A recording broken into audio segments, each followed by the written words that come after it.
Residential program sir. எங்கேயுமே residential ப்ரோக்ராம்னு தனியாக இல்லை. எப்போ கேட்டாலும் டவுட் சொல்லி தரதுக்கு ஒரு ஆள் இருந்தால் எப்பவுமே நல்லா தான் இருக்கும். ஸோ ரெகுலராக டெஸ்ட் சீரிஸ் இருக்கும்போது டெஸ்ட்டை நினச்ச ஒரு அஃப்ரைட்னஸ் அது இல்லாமல் இருக்கும்.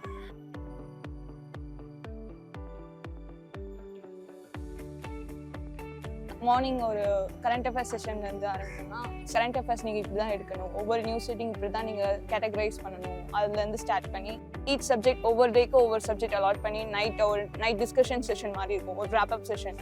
ஸோ இந்த wrap-up செஷன் மூலமாக we have learned something and it's a check and study policy. Residential program sir. எங்கேயுமே ரெசிடென்ஷியல் ப்ரோக்ராம்னு தனியாக இல்லை. So I opt for it. So தனியாக ஒரு ஸ்பேஸ் நம்மளுக்குன்னு இருக்கும். ஸோ ஐ ஆப்ட் ஃபார் 24/7 எனக்கு மென்டர்ஷிப் கிடைச்சிது. So that was very good. That is the very first thing I need for a first attempt. So எனக்கு ஒரு ப்ராப்பர் கைடன்ஸ் கிடைச்சதுன்னா இங்கேருந்து எல்லாமே கிடைச்சிது. ஸோ மென்டர்ஷிப் மட்டும் இல்லாமல் எல்லாமே நோட்ஸ் எல்லாமே கிடைச்சிது. இந்த நான் இடத்துல மிஸ்டேக் பண்ணுறேன், இந்த இடத்துல நான் மிஸ்டேக் பண்ணுறேன். ஸோ ரெகுலராக டெஸ்ட் சீரிஸ் இருக்கும்போது டெஸ்ட்டை நினச்ச ஒரு அஃப்ரைட்னஸ் அது இல்லாமல் இருக்கும். At the same time daily 100 questions 50 questions ஒரு பேசிஸ் ப்ராக்டிஸ் மாதிரி எங்களுக்கு போச்சு. So it was good at the ஆஸ்பெக்டாக பார்க்கும்போது ஓகே இட் வாஸ் குட். அந்த ஒரு சப்போர்ட் வந்து எல்லாருக்கும் கிடைக்கும்னா எல்லா இன்ஸ்டியூட்லையும் கிடைக்கும்னா அது கஷ்டம். ஸோ அந்த ஆஸ்பெக்டில் எனக்கு நல்லா இருந்துச்சு.